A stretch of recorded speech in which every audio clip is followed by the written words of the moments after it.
Voilà, nous y sommes, mesdames et messieurs. C'est l'heure de vous informer sur Tokomiwapi Télévision. Ouvrons cette session d'information avec cette nouvelle qui vient de tomber sur instruction du vice-premier ministre en charge de l'Intérieur et Sécurité. Les vice-gouverneurs de 3 provinces, Kinshasa, Mongala et Équateur, vont assurer l'intérim de leur titulaire, convoqué par le procureur général près la Cour de cassation. Une autre nouvelle en bref, mesdames et messieurs, la Commission électorale nationale indépendante CENI poursuit ses travaux préliminaires ce jeudi en vue de la publication des résultats de l'élection législative nationale en République démocratique du Congo. Les délibérations débutent au sein du bureau de la centrale électorale avant de se poursuivre lors de la séance plénière. En premier lieu, la CENI va exclure les 82 candidats invalidés pour fraude électorale. Mesdames et messieurs, l'implication de plusieurs professeurs dans la fraude électorale continue à susciter de vives réactions. Pour le professeur Raoul Kienge, expert en criminologie, ces cas se justifient notamment par la mauvaise rémunération des professeurs. Quand je vois le nombre de professeurs d'université qui ont été candidats, c'est très étonnant et c'est très interpellant. C'est très interpellant que les éclaireurs de la société renoncent dans une certaine mesure, en tout cas réduisent leur disponibilité à éclairer les décideurs pour pouvoir devenir eux-mêmes décideurs. Et qui va éclairer les décideurs? C'est parce que, évidemment, les universitaires, les professeurs d'université ne sont pas correctement rémunérés pour pouvoir vivre de manière décente, assurer la scolarité des enfants, alors qu'un professeur d'université devait pouvoir vivre de son salaire, de sa rémunération. Ça doit nous interpeller sur la manière dont la société doit être gouvernée et les ressources nationales doivent être réparties entre les différents corps de métier et valoriser le travail de chaque fille et de chaque fils de ce pays. Prenons à présent les réactions en rapport avec la réélection de Félix-Antoine Tshisekedi Tshilombo. Le Front commun pour le Congo parle d'une vaste blague de la CENI et la Cour constitutionnelle, deux institutions qu'il qualifie de régionales, à en croire Aristote Ngarimé. Ce cadre du FCC, la famille politique de Joseph Kabila, Joseph Kabila n'attend la main tendue de personne, mais elle s'appuie sur la Constitution pour faire entendre la voix de l'opposition. Proclame élu à la majorité des suffrages exprimés, président de la République démocratique du Congo, Monsieur Tshisekedi Tshilombo Félix Antoine. Le Front commun pour le Congo a-t-il choisi de méditer le livre d'Habakkuk pour mieux traverser la période électorale? Comme l'auteur de ces livres réputé par sa fidélité au temple, le FCC campe sur ses positions. Avant les élections est égale à après les élections, la plateforme de Joseph Kabila Kabongé considère la confirmation de la réélection de Félix Tshisekedi par la haute cour de vaste blague. Je réitère la position du PPRD. Nous avions refusé cette cour tribale depuis longtemps. Nous avions dit que la cour constitutionnelle ne répondait pas par rapport aux exigences de la loi portant fonctionnement et organisation de la cour constitutionnelle. C'est une vaste blague ce qui s'est passé. Cette cour était une caisse de résonance pour confirmer l'élection de M. Félix Tshisekedi. Vous attendiez à quoi? Avec une cour constitutionnelle régionale, souligne Aristote Ngarimé, au cadre du FCC, tout s'est dessiné. En faveur de Tshisekedi, l'opposition congolaise ne devrait pas être partie prenante à ces scrutins. Nous avions dit à nos frères de l'opposition, n'y allez pas. Vous voyez cette cour-là proclamer un certain Katumbi président. Vous voyez cette cour-là proclamer Martin Fayulu président, n'y allez pas. La cour est inféodée. La cour, c'est une caisse de résonance de l'IDPS, n'y allez pas. Contre toute attente, le FCC ne vise pas une concertation et n'attend pas non plus la main tendue du régime en place. Nous ne sommes pas demandeurs et nous ne sommes pas preneurs. Je vous le dis comme un officiel du PPRD, comme un porte-parole de Joseph Kabila Kabange. Nous ne sommes pas demandeurs et nous ne sommes pas preneurs. Ça ne nous regarde aucunement. Nous avons que la Constitution comme cadre légal pour réagir. Nous avons des dispositions constitutionnelles qui nous donnent force, qui nous donnent appui pour en effet contester un résultat. Nous allons rester dans un cadre légal, constitutionnel, pour dire non à M. Félix Tshisekedi, pour dire non à cette vaste blague de la Cour constitutionnelle et de la CENI. Dans ce même chapitre, l'arrêt de la Cour constitutionnelle du 9 janvier 2024 confirmant la réélection de Félix-Antoine Tshisekedi Tshilombo à la présidence en RDC fait couler encre et salive le mercredi 10 janvier. Maître Jean-Louis Massimango demande aux uns et aux autres d'accepter sportivement la reconduction de Félix Tshisekedi à la magistrature, aux contestateurs de passer à autre chose. Un jour après la publication par la Cour constitutionnelle de l'arrêt confirmant la réélection de Félix Tshisekedi à la magistrature suprême, le langue se délie et les réactions tombent. Pour pallier aux rumeurs et apporter une lumière autour de cet arrêt de la Haute Cour, Maître Jean-Louis Massimango, juriste de formation et avocat de profession, indique que lorsque la Cour se prononce, tout le monde est appelé à s'incliner. Toute forme de procédure de contestation est donc vidée. Lorsque la première juridiction de notre pays a déjà tranché, je crois que nous ne pouvons que nous taire et nous incliner. Et surtout lorsqu'elle a tranché en faveur de ce qui a été décidé ou bien voté par le peuple. Pour ceux qui crient à la fraude et à la réorganisation des élections, ces juristes congolais dénoncent une procédure anticonstitutionnelle qui relève de la mauvaise compréhension du droit électoral. D'abord, si vous posez à ces gens-là la question de vous donner un seul article de la Constitution qui leur donne droit de dire lorsqu'on annule les élections, on va en transition, ils ne vous donneront pas cet article-là. Deuxième des choses, ici je vous dis pour ce qui concerne l'élection présidentielle, si vous demandez aux spécialistes de la CENI, si vous demandez aux consommateurs des textes de la CENI, ils vous diront que la première des choses, lorsqu'il y a un cas de fraude, on regarde est-ce que la fraude en question peut impacter sur les résultats. Mais lorsque la fraude en question n'impacte pas sur les résultats, on n'annule pas. Mais cela ne veut pas dire que la personne qui a fraudé ne va pas faire l'objet de poursuites judiciaires. Les procureurs s'invitent dans ce cas-là pour activer les mécanismes pénaux de son interpellation et de répondre de ses actes. Maître John Massimango a également appelé toute le partie prenante au scrutin de 2023 au calme. D'après lui, il est temps de passer à autre chose. Depuis la ville de Washington, où il séjourne, le patron du parti Rassemblement Congolais pour la démocratie, RCD, Azarias Rouberois, dément les nouvelles selon lesquelles il serait en connivence avec l'ancien président de la centrale électorale, Corneille Nangaa. Alors qu'une rumeur court autour d'un prétendu soutien d'Azarias Rouberois à Corneille Nangaa, cet ancien vice-président de la République démocratique du Congo fixe l'opinion afin de couper court tout malentendu. En cette période, depuis 20 ans, je suis aux États-Unis, donc pour des raisons qui me sont propres. Moi, je suis ce qui se dit dans les médias, disons, en ligne, où toutes ces informations et accusations folles. Je n'ai absolument rien à voir avec ce qui se passe avec M. Nangaa. Et je suis totalement dans mes activités professionnelles. Comme vous le savez, je suis avocat de profession. C'est vrai que je suis dans la politique aussi. Mais en même temps, vous savez que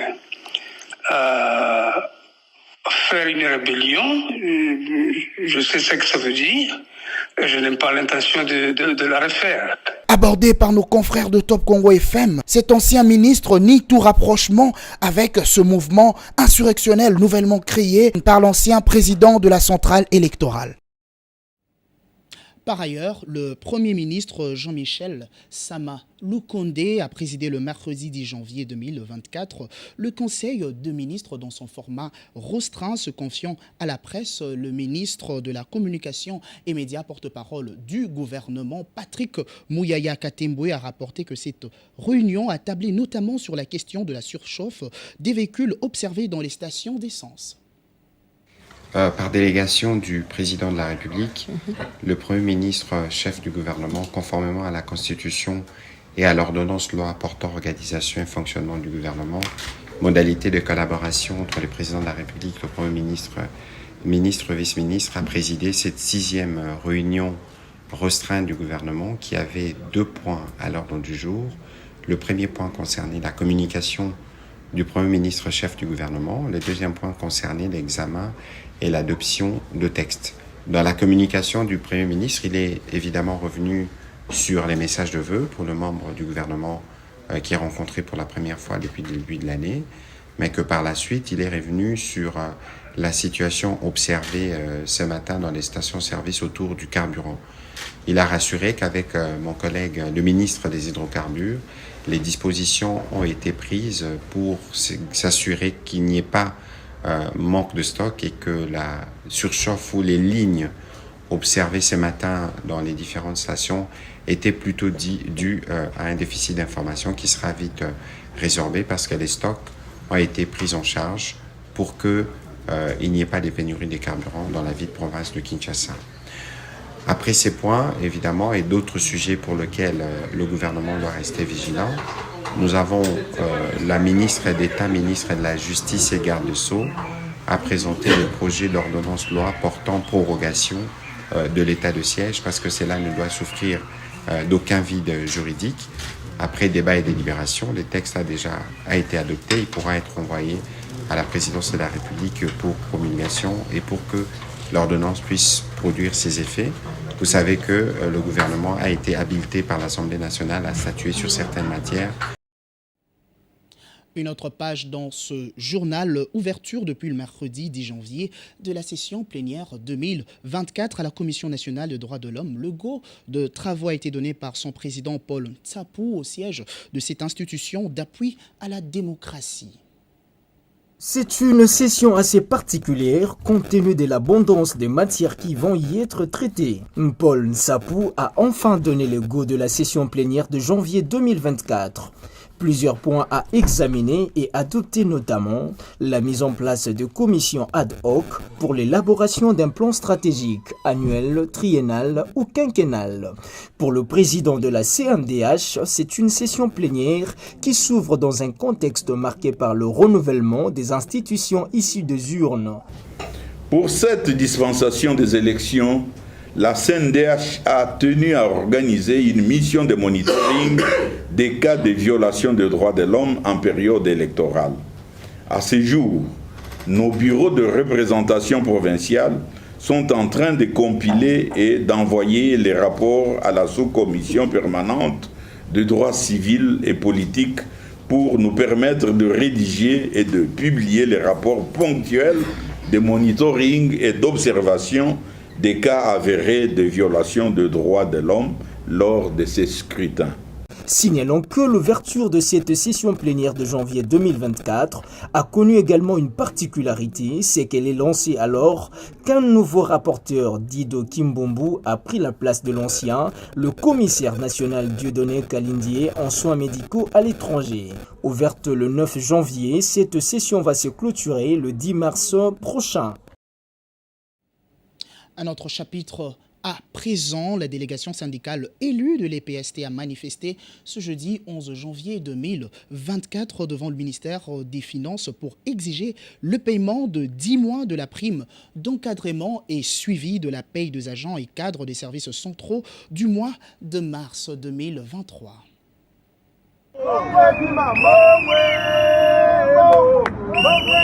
Ils ont pris d'assaut le ministère des Finances pour exiger le paiement des 10 mois des primes spécifiques et le service de la paye du mois de mars 2023 dont les DTO numéro 4704 demeurent en souffrance dans les tiroirs du ministère des Finances. Sifflets et banderoles en main, ces agents et cadres des services centraux de l'EPST ne jurent que sur le départ du ministre Nicolas Kazadi. Nous avons 10 mois d'impayement.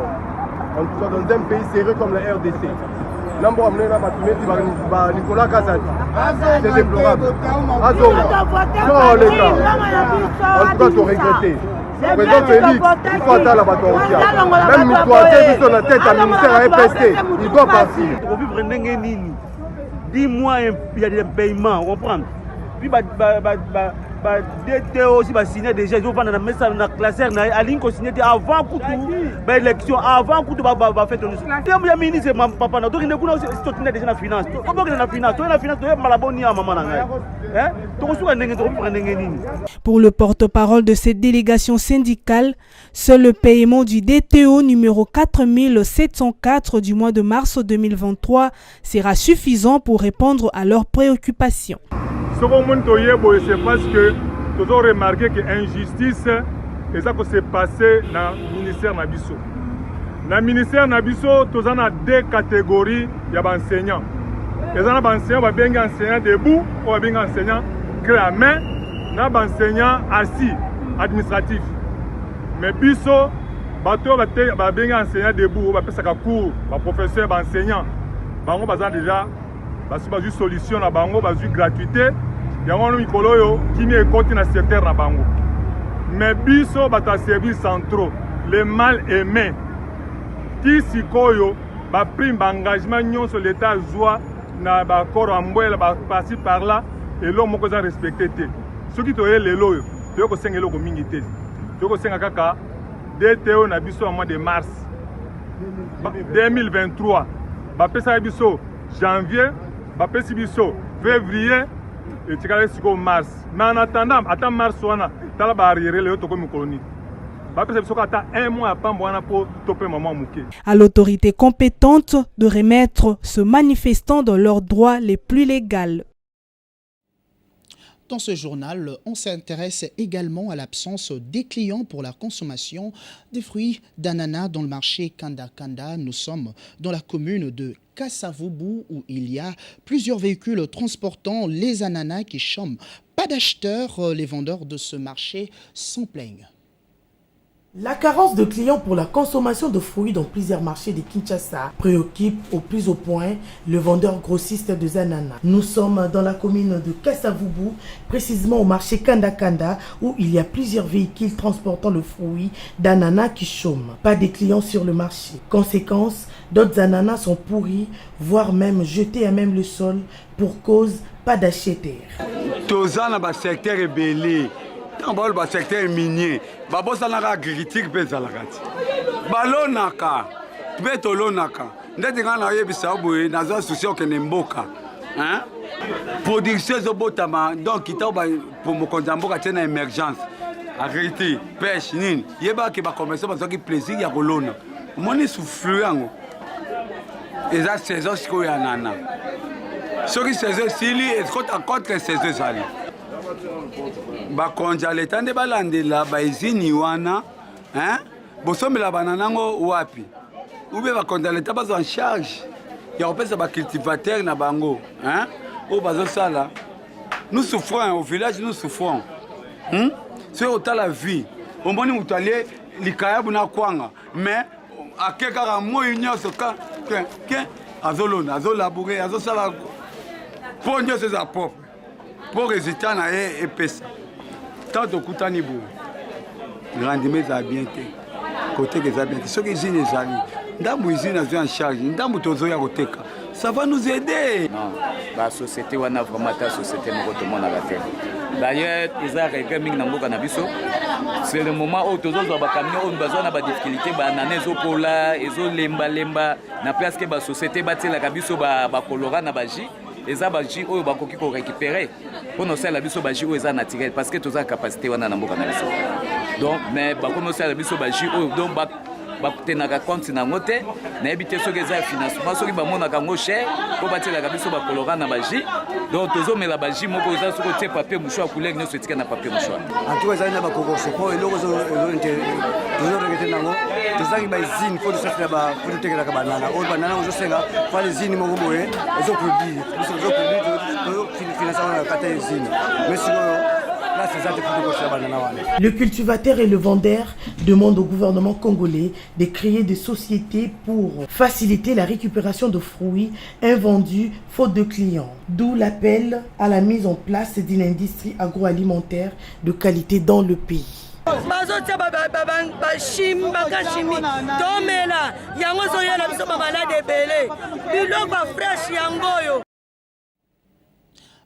mandat d'amener est émis contre le pasteur de l'église primitive, Pierre Kassongo, par le parquet près le tribunal de paix de Mwanda. Ce mandat fait suite à son mariage avec sa 12e épouse présumée mineure. La vidéo de la célébration d'un énième mariage du pasteur Pierre Kassongo et d'une adolescente dans son église à Mwanda a heurté la sensibilité de plus d'une personne ces dernières heures. Un mandat d'amener est donc émis contre ce pasteur, très connu dans sa casquette d'époux à plusieurs épouses, peu importe leur âge. Dans le communiqué, dans le document émanant du parquet près le tribunal de Mwanda, le procureur Richard Vunda précise noir sur blanc que le concerné justiciable est accusé de viol d'enfants, infraction prévue par l'article 2 de la loi numéro 09/001 du 10 janvier 2009 portant protection de l'enfant. Il serait donc punissable des 2 mois de servitude pénale au moins. Il s'y est de noter que plusieurs appels des associations et organisations non gouvernementales ont été entendus sur Internet pour l'interpellation de ces religieux. Et pour finir cette édition, l'exclusivité de la retransmission des matchs en République démocratique du Congo est réservée à la radio-télévision nationale. Telle est la décision issue d'une réunion tripartite tenue ce jeudi 11 janvier 2024 entre le Conseil supérieur de l'audiovisuel et de la communication, la RTNC, et le Renatel SAT. Il est demandé à tous les médias désireux de retransmettre la compétition de requérir l'aval de la chaîne nationale, car toute diffusion illicite sera sanctionnée. Il est important, madame, de vous dire qu'aucune société ne peut émerger sans l'ordre de la discipline.